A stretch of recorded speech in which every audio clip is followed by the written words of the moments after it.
The contact. The TSV Avalon hung in space like a metallic mountain, its hull gleaming under the light of unfamiliar stars. At 7 kilometers from bow to stern, the Titan-class vessel represented humanity's ultimate achievement in space engineering, a self-sufficient city in space built for deep exploration. The ship housed over 12,000 souls, scientists, military personnel, engineers, and their families, all venturing farther from Earth than any humans before them. On the command deck, Captain Eliza Chen stood with her hands clasped behind her back, watching the main view screen with quiet intensity. At 42, Chen had earned her command through 20 years of exemplary service in the Terran space fleet. The small scar along her jawline and the slight stiffness in her left shoulder were testaments to missions where she put her crew's safety above her own. "Status report," she ordered, her voice calm but carrying the unmistakable note of authority that had earned her both respect and loyalty. Commander Jackson Reeves, her XO, looked up from his station.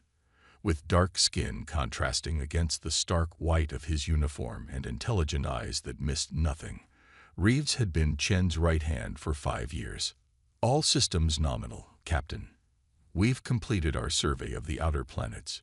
No signs of advanced civilization, but plenty of resources worth mining someday." Chen nodded.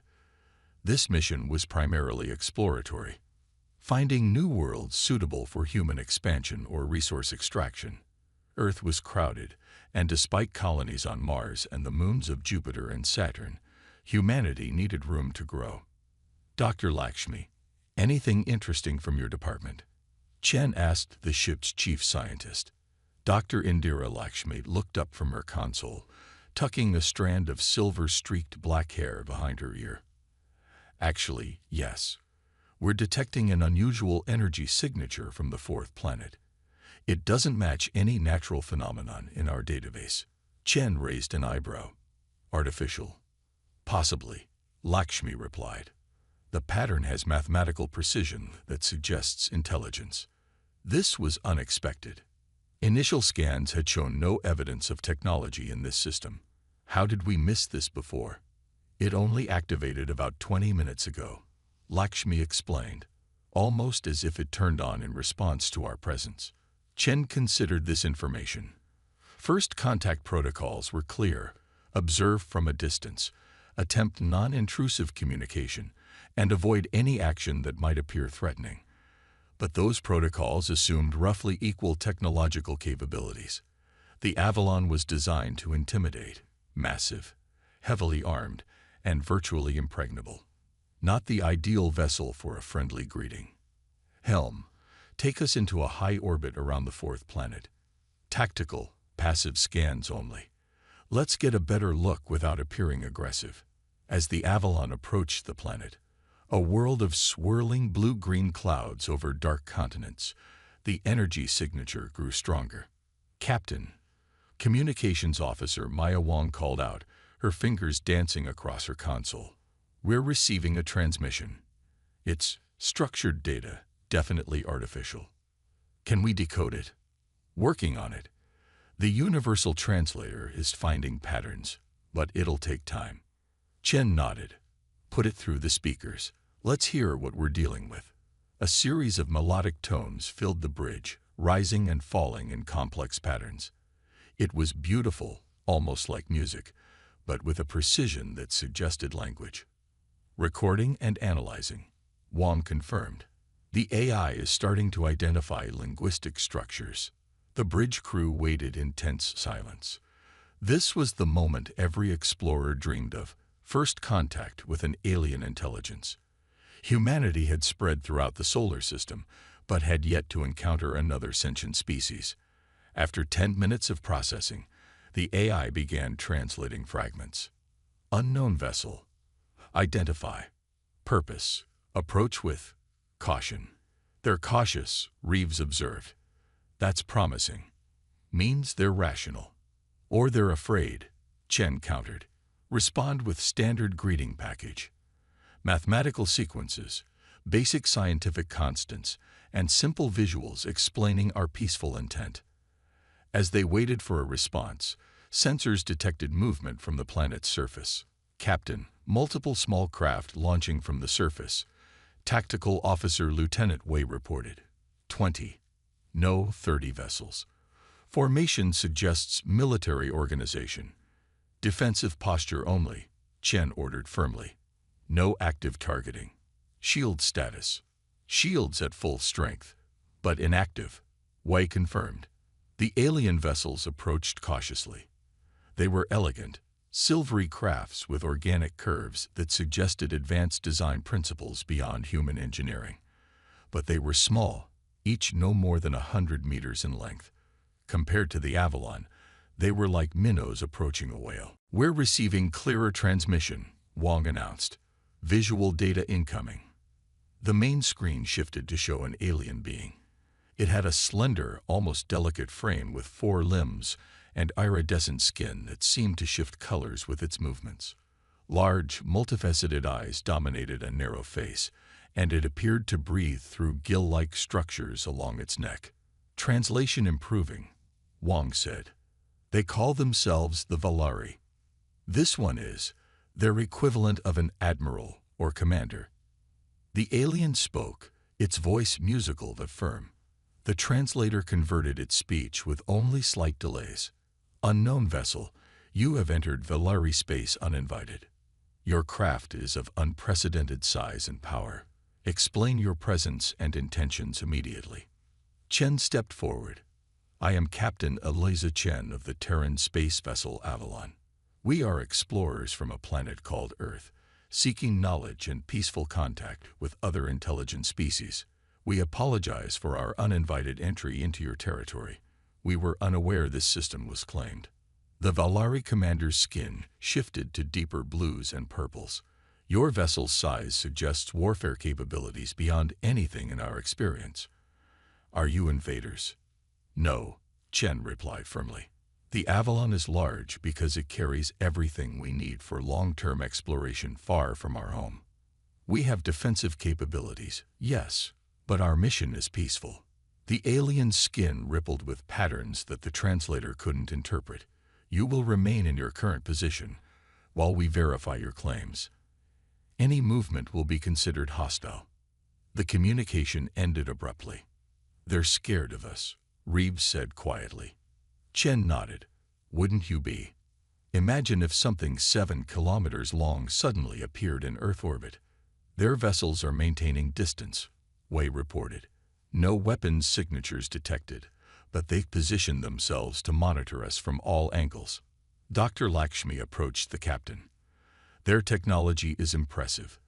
Those ships exhibit propulsion characteristics well beyond our capabilities. But what? Chen prompted. The energy output is surprisingly efficient, clean, no waste radiation. They're technologically superior to us in many ways. Chen considered this information. Yet they're clearly intimidated by our size. Size isn't everything, Chief Engineer Kazuo Tanaka interjected from his station. But mass and resource allocation matter. Their ships are elegant, but I bet they're lightly armed. Perhaps their technological path emphasized efficiency over brute force. The standoff continued for hours. The Valari vessels maintained their positions, never approaching too close, but never withdrawing. Occasionally, they transmitted requests for information about human biology, technology, and social structures, which Chen authorized Dr. Lakshmi to answer within security parameters.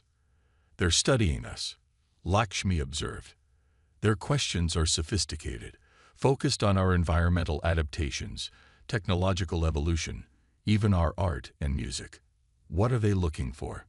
Chen wondered aloud. I believe they're trying to determine if we're a threat, Lakshmi replied. Not just militarily, but culturally and ecologically. 18 hours into the standoff, sensors detected a new energy signature, massive and approaching rapidly from the system's edge. Captain, Wei called out, tension evident in his voice. Large object entering the system at high velocity. Energy signature doesn't match Valari technology. The Valari fleet suddenly broke formation, half the vessels accelerating toward the new arrival, while the rest maintained their positions around the Avalon. "We're receiving an urgent transmission from the Valari commander," Wam reported. The alien appeared on screen again, its skin now pale and pulsing rapidly. "Terran vessel, our space is being invaded by a hostile species we call the Draxid. They are predators who consume all in their path. We recommend you withdraw immediately for your own safety." Chen exchanged glances with Reeves. "They're warning us, not ordering us to leave, but recommending it." "The Valari fleet is outnumbered," Wei observed, studying his tactical display. "Sensors indicate the incoming Draxid vessel is nearly 2 kilometers in length, heavily armed. The Valari don't stand a chance." Chen straightened her uniform jacket. "Hail the Valari commander." When the alien appeared again, Chen spoke clearly and confidently. "Commander, we detect the threat approaching your people. The Avalon was built to protect as well as explore. We offer our assistance." The Valari's skin flashed with rapid color changes. "You would intervene in a conflict not your own." "That's what explorers do," Chen replied simply. "We help where we can."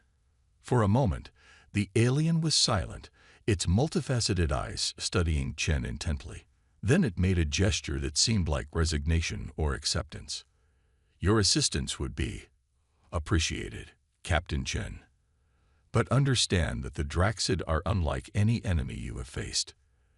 They consume not just resources but entire biospheres. They see other sentient life as nothing more than prey." Chen nodded grimly. "Understood. Please share your tactical data and coordinate with my officers. Let's show these Draxid that preying on others isn't as easy as they thought." As the Avalon's massive engines powered up and the ship moved to defensive position, Chen couldn't help but reflect on the irony.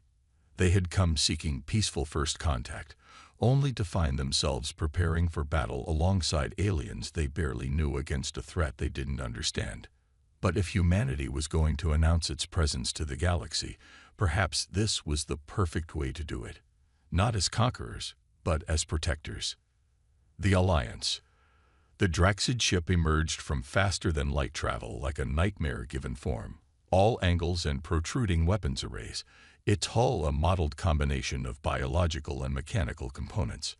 Unlike the elegant Valari vessels or the utilitarian design of the Avalon, the Draxid craft seemed to have grown rather than been built, with an unsettling asymmetry that defied human engineering principles.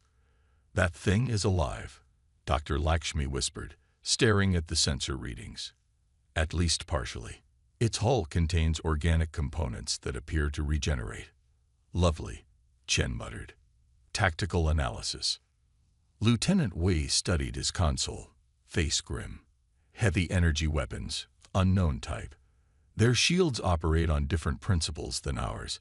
They appear to absorb energy rather than deflect it. And they're launching smaller craft, hundreds of them." On the main view screen, they watched as swarms of drone-like vessels poured from the Draxid ship, each perhaps 20 meters long with curved, claw-like appendages at their front. The Valari defense fleet moved to intercept, their weapons firing brilliant beams of coherent light. Where the beams struck Draxid vessels, the organic hulls blackened and burned. But for each drone destroyed, 3 more took its place. The larger Draxid ship remained stationary, directing the assault. "They're coordinating like insects," Reeves observed. "A hive mind." "Possibly," Lakshmi agreed. "The smaller vessels show limited independent action, but perfect collective coordination."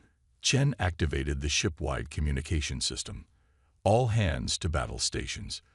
This is not a drill. Weapon systems online. Shields to maximum." Throughout the Avalon, 12,000 humans prepared for humanity's first interstellar battle. Families moved to secure central areas, science teams converted to emergency medical personnel, and weapon stations powered up technologies that had never been tested in actual combat. "The Valari are taking heavy losses," Wei reported. "Their weapons are effective but limited in range and power. Move us between the Draxid and the planet," Chen ordered. "Active targeting on the drone swarms. Fire when ready."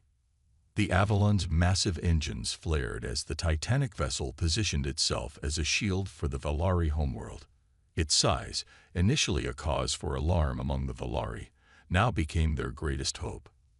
"Valari Commander is hailing us," Wang announced. The alien appeared on screen, its skin pale with stress, patches of it darkened as if injured. "Captain Chen, we appreciate your intervention, but the Draxid will not be deterred. They have consumed 3 of our colony worlds already. Their hunger is endless. So is human stubbornness," Chen replied with a tight smile. "We've synchronized our targeting systems with your fleet's movements. Focus on protecting your damaged vessels while we deal with the main swarm." The Avalon's weapons systems activated for the first time outside of testing. Designed primarily for asteroid defense and theoretical space combat, they had never faced an actual enemy. Particle beams lanced out, cutting through dozens of Draxid drones with each sweep. Point defense turrets tracked and eliminated others with automated precision. "The swarm is changing formation," Wei warned. "They're adapting to our attack pattern." Chen nodded. "Switch to random targeting protocols. Don't give them patterns to analyze." For several minutes, the battle proceeded in their favor. The Avalon's superior firepower decimated the drone swarms, while the Valari fleet, emboldened by human support, pressed forward with renewed coordination. Then everything changed. Energy spike from the main Draxid vessel. Wei shouted. "There!" A massive pulse erupted from the alien ship, washing over the battlefield. Throughout the Avalon, systems flickered and reset. "EMP variant," Chief Engineer Tanaka reported, his fingers flying over his console. "But selective, targeting command and control systems. Main power holding but weapons targeting is offline. Restoring from secure backups now." Chen gripped the arms of her command chair. "Time to restoration. 3 minutes minimum," Tanaka replied grimly. "We don't have 3 minutes," Reeves said, pointing to the view screen where the Draxid drones, apparently immune to the pulse, had resumed their attack with even greater intensity. The Valari ships, hit harder by the pulse, drifted helplessly. "Engineering," Chen called out. "We need options." Tanaka's voice came back strained. "Captain, the Avalon's agricultural domes, their electromagnetic field generators are on separate systems. They weren't affected by the pulse. How does that help us? Those fields are designed to stimulate plant growth, but if we reconfigure them and overload the emitters, we could create a massive electromagnetic wave of our own. Not powerful enough to damage the Draxid, but possibly enough to disrupt their coordination temporarily." Chen didn't hesitate. "Do it, and divert emergency power to shields. If we can't fight, we can at least take a beating." As Tanaka's team worked on their improvised weapon, the Draxid drones swarmed around the Avalon, their claw-like appendages tearing at the ship's hull. Shields flared and held, but the constant attacks were draining power at an alarming rate. "Valari vessels are completely disabled," Wei reported. "The Draxid are ignoring them for now, concentrating on us." "They recognize the greater threat," Chen said. "Tanaka, status." "Ready, Captain, but there's a problem. The emitters need to be manually aligned from outside the ship. The pulse knocked out our remote control systems." Chen's jaw tightened. "Understood. Prepare an EVA team." Reeves stepped closer. "Captain, that's a suicide mission. Those drones will tear apart anyone who goes outside." "I'm aware, Commander," Chen replied quietly. "Ask for volunteers only." To everyone's surprise, it was Dr. Lakshmi who spoke up. "Captain, I have an alternative. The Valari communication systems appear to operate on different principles than ours. They weren't affected by the pulse. If we can transmit our field modulation patterns to their vessels, they might be able to generate a similar effect from their still-functioning systems. Can we communicate with them?" "Our systems are compromised," Chen pointed out. Lakshmi smiled slightly. "The old-fashioned way. Morse code using manual control of our external navigation lights. Their sensors can detect that." Chen nodded. "Do it. For the next crucial minutes, as Draxid drones continued their relentless assault, Lakshmi transmitted complex scientific data using nothing more sophisticated than blinking lights. The Valari, proving their intellectual prowess, understood and responded. "They've got it," Lakshmi announced. "They're implementing the modifications now." What happened next surprised even the humans who had proposed the plan. Rather than simply disrupting the Draxid coordination, the combined electromagnetic fields created by the Valari ships interacted with the unique biological components of the Draxid drones. The smaller vessels began to twitch and spin erratically, their coordinated attack dissolving into chaos. "It's working better than expected," Tanaka observed with surprise.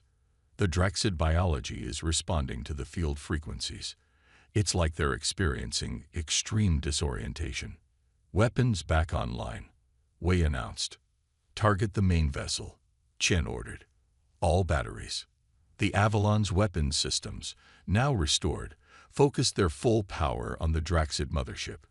Particle beams and plasma torpedoes struck with devastating effect, penetrating the temporarily weakened shields and tearing into the organic hull beneath. The Valari fleet, recovering faster than expected, joined the counterattack. Their precision weapons targeted the wounds opened by the Avalon's heavier firepower, striking with surgical accuracy. Under the combined assault, the Draxid mothership began to break apart, huge sections of its biomechanical hull tearing away. The remaining drones, cut off from their controlling intelligence, went dormant or self-destructed.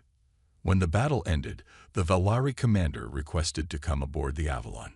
Chen welcomed the alien delegation to the ship's main conference room, where the contrast between species became even more apparent. The Valari were physically delicate, standing barely 5 feet tall, their luminescent skin shifting through colors that hinted at their emotional states. "You saved our world," the commander said simply, its multifaceted eyes studying Chen and her officers. "When we first detected your vessel, we feared a new predator had entered our space. Instead, we found protectors." Chen inclined her head respectfully. "We're explorers first, but we couldn't stand by while sentient life was threatened.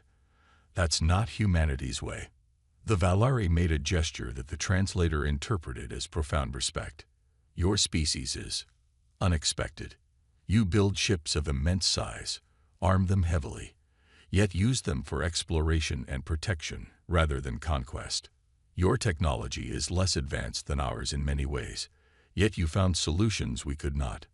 Different evolutionary paths lead to different strengths," Dr. Lakshmi suggested. "Your technology emphasizes elegance and efficiency. Ours reflects our history of overcoming challenges through persistence and sometimes brute force. A powerful combination," the Valari commander observed.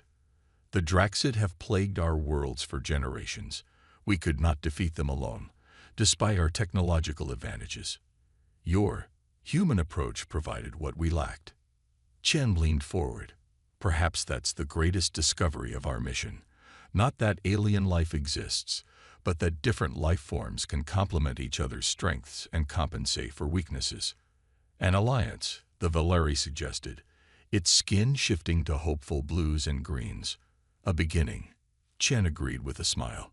"And isn't that what exploration is all about?" As the Avalon's repairs progressed, humans and Valari worked side by side, each learning from the other. Scientists exchanged knowledge, engineers compared techniques, and cultural specialists began the complex task of building understanding between such different species. In Earth's history, first contact between different cultures had often led to disaster for the less technologically advanced.